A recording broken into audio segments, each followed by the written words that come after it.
Hey guys, Tom Taylor from Rock News Desk coming at you. Let's dive right into this fun Kiss mini scandal story about low record sales, an attempted coup, fired producers, a shakeup in management, a dissolved partnership, and a happy marriage.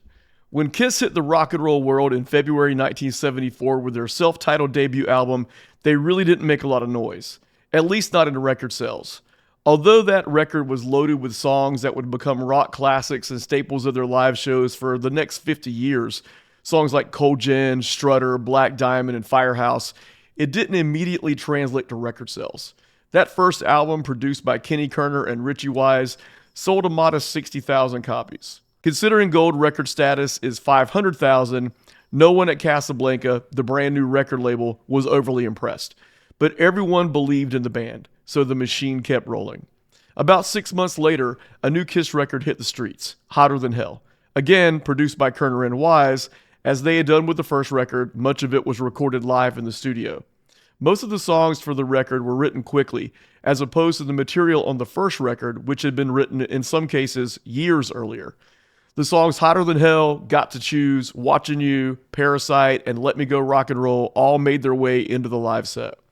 Album sales were a bit higher, hitting close to 90,000 this time around.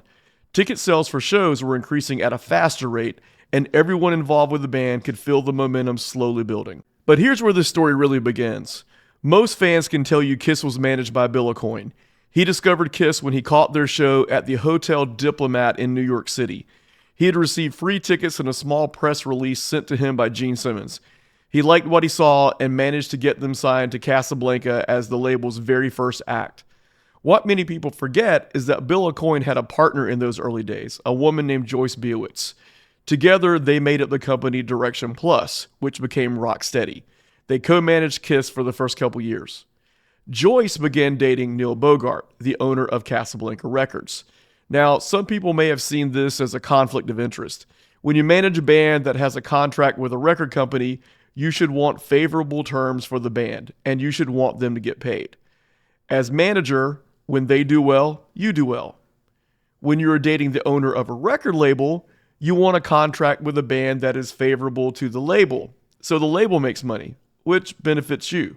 Call it trickle-down economics. So who was she working hardest for? It's likely that was whispered about, but overall, things were going well with the band, so it was business as usual. In early 1975, Casablanca decided Kiss needed to get back in the studio to record a new record. That meant new songs had to be written quickly to feed the beast, so to speak. An album every 6 months was a bit unusual, even in the early 70s. Sure, there were bands doing that, but writing 10 new quality songs, recording those songs, and then touring to promote the album, all in 6 months, was a grueling schedule. The reality, however, was that the record company was essentially broke. No one had any money. The records were being recorded, which cost money for producers and studio time. Then the records were being pressed, which cost more money. And since the albums weren't selling well, the record stores could send them back to the record company and get part of their money back. That's money that had likely already been spent. Casablanca and Neil Bogart were in kind of a catch-22. They believed in the band and wanted Kiss to go big, and that was requiring quite a bit of money. Continuing to pump out records was costing the label a lot of cash as well. But so did the returns from the record stores. In order to keep the stores from returning unsold records, Casablanca would have the band record a new album every 6 months and ship them to the stores, resulting in the stores keeping the previous records as back catalog. By 1975, Kenny Kerner and Richie Wise, the producers, had relocated to Los Angeles. Casablanca also had an LA-based office. Instead of recording in New York again, it was decided the next Kiss record would be recorded on the West Coast. Kiss flew to Los Angeles to record their third album, Dressed to Kill. Before production began, however, a meeting was called at producer Kerner's apartment in LA. At the meeting were Kerner, Wise, Gene Simmons, Paul Stanley, Peter Criss, Ace Frehley, Bill Aucoin, and Joyce Biewitz. According to Kerner, Atlantic Records had contacted them and made an offer for the whole Kiss organization. Now, keep in mind, Atlantic Records was huge in 1975.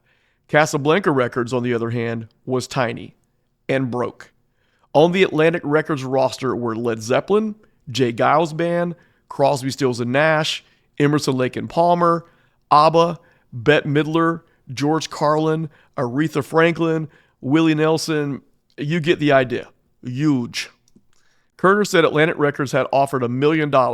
That's $1,1975 for Kiss, their management team of Aucoin and Biowitz, and their producers Kerner and Wise. Everyone at the meeting was intrigued, to say the least. With Kiss on a major label, the possibilities really opened up. First, everyone would get a quick payday. Real money would be behind the promotion for the band and for the tours. Maybe Kiss could get rid of the station wagon they were using to get from gig to gig. Everyone at the meeting discussed the potential for jumping the Casablanca ship and heading to sunnier horizons. After the meeting, everyone left.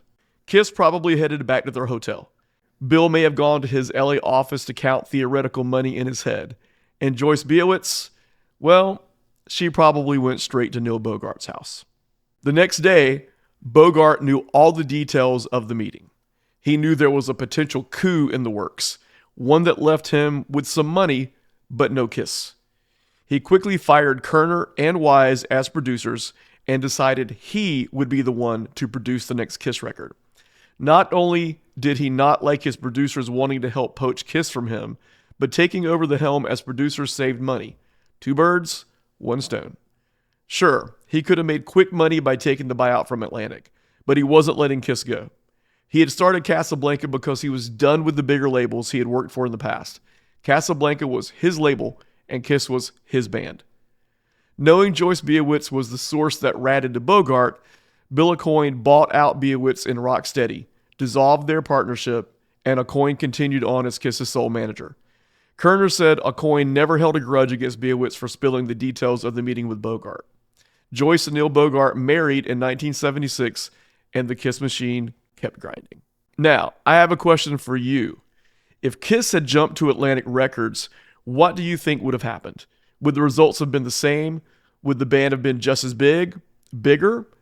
Or would they have been lost in the shuffle as such a massive record company? And here's something I think about. Atlantic had money. That's great. Back in those days, that money could have greased the right palms to get Kiss played on the radio. But maybe having that money took away the one thing Kiss really needed to break big: their live album. Casablanca made the call to record a double live album, not just to give fans the live experience on vinyl. They also recorded that album because they were out of money. They couldn't afford to send the band back into the studio. The live album came out of necessity. They just had no money.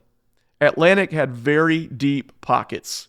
Would Kiss Alive, the album that catapulted the band to the stratosphere, have been recorded if Kiss had signed with Atlantic? So there you go. An attempted coup, fired producers, a dissolved partnership, and a marriage, all in one video. Please hit subscribe and like. Thanks for watching. You guys take care.